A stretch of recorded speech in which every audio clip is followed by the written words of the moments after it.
So if you strip your trading down like that and you approach it with, I want this to be very simplistic for me. I want to know when not to trade and when I should be focusing on taking trades.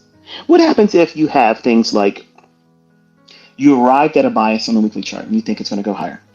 You clearly see there's a fair value gap on the weekly chart that you could trade up into, and it affords you at least 150 handles before it gets to the low of the fair value gap above market price on the weekly chart. So that means you have a really decent range. What happens if the next trading day has a 8:30 medium impact news driver, and it's all it has? There's no other news after that, and you sit in front of the charts, and at 8 o'clock, everything's setting up. You can see clearly they've left overnight London relative equal highs. And if it opens up in a manner where there's a discount gap, the opening range gap will be a discount. And that gap will be like 50 handles or so. Now, there's no way to determine that for sure if you're looking at 8 o'clock, because it's 90 minutes away when the opening bell happens. But it's already giving you a framework that it's there. How I trade the pre-market session is I think that right before the news comes out, I treat that as the opening bell. It's not. Clearly, it's not at 8:30. I mean, we're an hour away from that then. But what I'll do is I'll wait for that manipulation at 8:30. Usually, it'll drop down, take out some kind of short-term swing low, or trade into a very small inefficiency like a fair value gap, or trade into an inversion fair value gap, something that was expected to send prices lower earlier, but now it's become an inversion fair value gap. So it will trade down into that, and then that's the Judas swing at 8:30 delivery. And then I would look for a long, either with that drop down as a Judas at 8:30, or if you're not inclined to do that, then what you would do, where you would expect to see proof of low resistance liquidity run conditions, expect it to do that, but don't engage it yet. Then wait for it to trade up, create a short-term shift in market structure bullishly on a 1-minute chart minimum, and then see it create a small little fair value gap that it trades down into, and then that would be your entry. You don't need it to be a trade that has the stop loss below the lowest low at the Judas. You don't need that, because if you understand the fair value gap, you'll know that it's not required to go all the way back down there if it's a failed trade. If it breaks out the fair value gap, that's enough, because if it's valid, it'll respect the fair value gap plus a little bit below it, because we allow for that in terms of a mohawk. Just coloring outside the lines is normal. And then expect it to start running fast, and then either run the relative equal highs or run close to them, and then at opening bell, what will happen is they'll run those relative equal highs right on the Judas swing, or not the Judas swing, the opening range from 9:30 to 10 o'clock. And that first impulsive run, people will chase that, but you're already positioned, but you're exiting as it goes up into some other higher time frame PD array that's a premium, whether it be a fair value gap or relative equal high or a single high, where it's buy side resting. And then at 10 o'clock, the retracement that would come in for people that are chasing it, they'll be scared. And the only thing that's happening then is just it's pulling back down into a silver bullet long.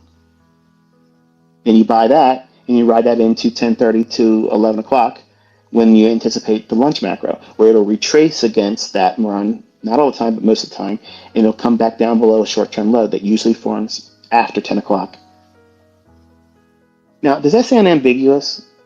Is that highly lofty, complicated speech? No, it's a very simple thing. It's very, very simple. But that's how you go and you apply it.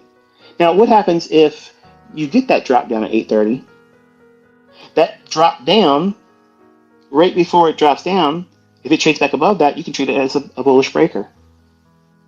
All conditions being equal. So already, we just talked about two different models using the same framework. The golden ladder, that framework, is simply understanding when should you, when you shouldn't. That's either high resistance or low resistance. The economic calendar tells you in a very binary way when it's likely to be high or low in liquidity. High liquidity is an absence of an economic calendar event, medium or high impact. That's the reason why I was teaching that in the private mentorship. The first thing I opened up with is knowing the economic calendar. Why? What's the importance of that? Because they're volatility injections. That's where the market will spool. It starts running ripping away from some level, reaching into another.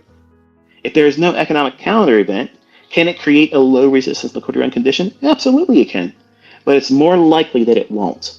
So you shouldn't be surprised that if you go into that day expecting it to occur, but then every fair value gap stays filled in, or if there is a fair value gap, it goes into it and it spends time inside of it, or all the previous candles, every time a candle closes, the new candle overlaps the majority of that previous candle, you're in high resistance liquidity run conditions. Turn the charts off and go do something else. And I mean that. If you follow that logic, folks, I mean this. I don't care how long you've been trading. If you use that right there as a basis for what you're doing day by day as a trader, if you're a day trader, that will make you more profitable than anything else I have. And I mean that wholeheartedly, God's honest truth, because that will filter out all of the unforeseen days where you go on tilt. I promise you, if you go back and look at all the times that you blew your account, or you went into major drawdown, or you just hurt yourself financially, you did it on a high resistance liquidity run day. Beyond a shadow of a doubt, I guarantee you that's where it happened. And that was the epiphany for me when because I journaled everything like a nutcase. Like I was literally in there journaling everything. Back when paper and ink was cheap. I had a lot of that stuff. I had 3-ring binders full of things like that. And when I would go through and look at all of my bad times, the thing that jumped out at me was every day that I lost money, the chart would look fuzzy. That's why I say it that way. Because back then I didn't have a language. I didn't have anything to describe it with PD arrays and this and high resistance and low resistance. That was the language I had to create to articulate the things that I had in my mind. But watching price on days that are very overlapping, it's the easiest way of saying it, where every individual candle shares majority of the previous candle's range. That's the clearest, easiest terminology I can use to define what high resistance liquidity run conditions look like. Now, it doesn't mean that it won't create fair value gaps on those days, because it can, most likely will. But what happens is as soon as it forms it, it completely fills it and then stays in it for a little while. It doesn't want to run away from it. So it's high resistance. It's not creating imbalances that afford you a very low risk entry when it trades into it. Then you expect it to just rip out of it, take off, and run in your direction. That's what you're expecting in low resistance liquidity run conditions. But if you start identifying a market that is either producing high resistance liquidity run conditions, or you even suspect that it is, don't put money into it. Tape read it. I promise you this. I guarantee you, folks, I promise you with everything that would be something that you would judge me on. I promise you, if you use this in your repertoire, in your trading, it will yield you better results because you're learning when not to do something. And that is the golden ticket in trading, because everybody has an excuse to get into a trade. Everybody has that. There's no short supply of reasons to get into a trade.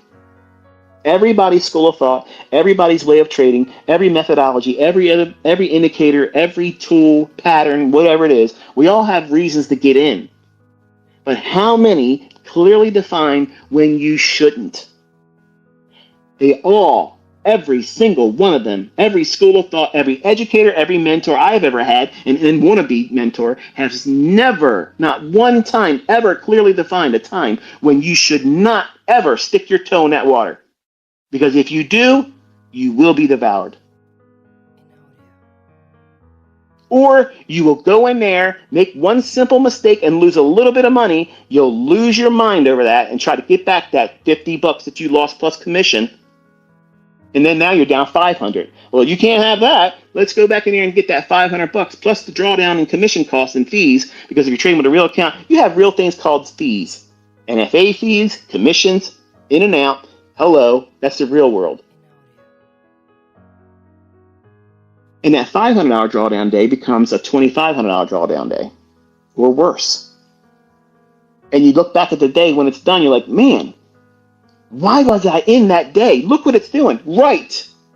And some of you don't even know that yet. But you have no excuse now today. You have no excuse. because you put the time and effort to sit with me today, and I took you to the woodshed. Go back and look at your losing days. Go back and look at them. 99% of them are going to be high resistance liquid run days. And if you're a live streamer, you're going to ignore that because you have viewership watching you and you don't want to be boring. You don't want to say, I don't want to trade today because because you're listening to Tom, Dick, and Harry in the chat room. They're at work. They have no idea what they're doing. They're watching you because they're clueless. And they're going to have an influence over you. You're the influencer, but you're letting these morons, these idiots, these do-nothings in the chat influence you and hold you to the fire that you should say, you know what? It ain't worth me doing anything today. And I, as someone that's been doing it for a very long time, I know what I'm doing. If someone starts a stream, like I have 5 people that I usually watch the first 20 minutes or so of their live stream. I like to hear what they expect because I'm looking for them to be opposite of what I'm looking for. And then as soon as they give me whatever that garbage is, I mute them. And then I immediately just start looking at their chat window. And I'm reading what their chat's saying. The more emotionally sided they are about one side of the marketplace or defensive about someone else being argumentative about, no, it's going to go here. If someone goes against the influencer, that someone that's streaming, there's always this not breaker in the pattern. They break against the direction or the underlying premise to what the influencer or live streamer is saying. I'm looking for that person to step forward. And when that person says the opposite is going to happen based on what that person live streaming is, now what that has done, and I've not seen one influencer not be influenced by their chat. They all are. They all are. But it's really critical in the first few minutes after the opening bell. I'm waiting for that sweet spot. Because what happens is, because the live streamers live streaming, the yahoos will say, oh, look at this guy. So-and-so saying it's going to go this direction. And now what that does is it makes the person that's live streaming very, very emotional. They get animated. They start dancing around because they're nervous. Now they're in an argument. They're in an arm wrestling match in front of their viewership. That's why their live stream replays don't have the chat window. But you have to watch it live. And you'll get the purest sentiment reading where smart money versus stupid money. And stupid money is influenced by stupid people. Think about how many people go online that listen to what other people are doing with their money and they want to just copy them like a sheep. They don't know what's going on that makes these people say that it's going to go up or down, but they're thinking, what if they're right? And I'm gonna be on the sidelines. I didn't follow them, but they made money. I'm gonna feel like an idiot. I better just do what they're doing. Because if they're right, I get to make money. And I can clap hand and clap with them and say, yeah, we're awesome. They want to be like us. They hate us because they ain't us. That's all that nonsense. It's funny. It literally is funny. But this is a repeating phenomenon that you can tap into because there's live streamers that are telling you this information and they don't even realize that they're a sentiment indicator, the purest, best indicator there is. But these same individuals won't recognize that they're in market conditions that they should not be trading in, but because they want to make ad revenue on their live stream, because they don't want to look stupid or weak in front of their viewership, they won't say, you know what, I don't see it today. I'm closing the stream down. Done. Let me tell you something. If live streamers start doing that, and they do it correctly based on what I just outlined, number one, there's somebody that cares about their own money and they care about the viewership. Because why sit there and waste time talking about something that ain't going to happen? You don't have a low resistance liquidity condition in the marketplace. That means that your probabilities are low that you're going to be profitable. It's going to be low that you're going to be precise about your entries and your exits. It means you're going to be high odds that you're going to get stopped out, high odds that you're going to have deeper retracements, high odds that you're going to have a terrible entry and not even be accurate about entry to profit. So you have everything going against you, and then you add to it that you're going to do this all in front of other people. What is that communicating? Well, for people that are just brand new, they don't notice it because they just want to be part of the circus. They just want to have part of all this carnival-like atmosphere that they're here. Yeah, let's talk about this guy. Let's talk about ICT. Play that song again. Do this, do that. Remember that time ICT said this? And what about that guy over here? He live streams. He just lost everything. Oh, what about this guy over here? They're all doing that chatter. And they don't even realize that people like me are using them as an indicator, and I'm taking trades based on their stupidity. And then I come back with a dose and say, check this out. It's completely opposite to everything they're saying. Or I'm sitting still. I'm not taking a trade.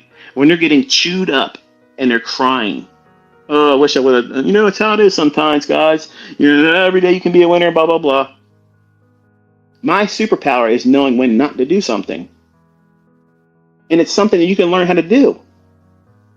And guess what that does? It frees up your responsibility as a live streamer.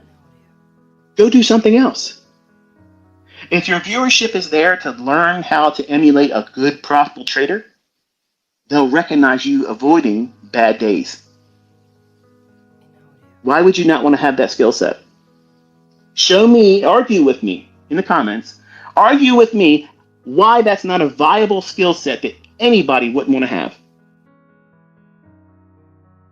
More so if you're an influencer and you're live streaming. Wouldn't you feel more responsible as an educator, influencer, someone that's profiting off of people's watching, being able to showcase your ability to be responsible and show self-control over yourself and say, you know what? I can recognize today that my edge is not available to me. Now, to Tom, Dick, and Harry in the viewership, or on social media, they see that as weakness. Oh, you're not a good trader. You're not a good trader. Because later on in the day, someone's going to say, look what I did. And they're going to say, well, that guy or that gal made this much money and you closed your stream down. You suck. You're not a good trader. And these are the same people that are working jobs that don't know how to trade. And they're giving you a myopic perspective. And if I ever receive comments like that, I laugh that off because I know that was luck. That stuff exists. And you're seeing it happen on a day-by-day basis when people, in the opening bell, the first few minutes, they're chasing price. They're literally trading in the Judas swing. And many times they're flip-flopping. They don't even know what they're doing. They're just reacting to whatever price is doing. That means you have no idea what you're doing. And you stay in the stream, even when the market's indicating that it's in high resistance. That tells me, and that's why I'm very critical of certain live streamers because they aren't listening. And I don't care if you learn from this and never give me credit for it. I just want to see you get better. Everybody, I just want to see you all do better. But these are very generic traits to the marketplace. And because the markets are algorithmic now, it's very easy to determine when this is where it exists in price. And when it doesn't exist, when it's high resistance, it's hard to trade. When it's low resistance, it's easy. And it's also the same time, so when retail trading works really good. You want to know when bull flags work really good? Low resistance liquidity run conditions. Trade them in a high resistance, and you're going to get chopped up, rode over, and just over, it's done. Might as well just get the reset credit card app because you're going to have to pay for it. But you'll never hear a retail teacher using those things teach you that because they don't know what that means. They don't know what that means. They'll see everything as a bull flag and a bear flag or a pennant, a triangle, a polygram, whatever. It's just an excuse. This is why I'm doing something. I've been watching price long enough and I feel impulsive and this looks like some kind of geometric shape and I have to geometrically get involved. It's silly. It's literally silly. Instead of simply saying, okay, do I have an advantage today? Because if I don't have an advantage, why am I wasting my time and money? I'm not going to waste your time. Everything I teach you, everything I teach and talk about is meant for you to watch and learn so that way you don't have to waste your time and money doing it ever again. But there has to be an investment. You have to make an investment. And with me, it's time. And the folks that spend the time with me, and they're really diligent about taking notes and learning and then going back and saying, let me see if what he said is really going on. All you have to do is take that mindset and apply it. And you'll keep coming back to me. And I don't have to incentivize you any more than simply just telling the truth of what the markets do and how they repeat.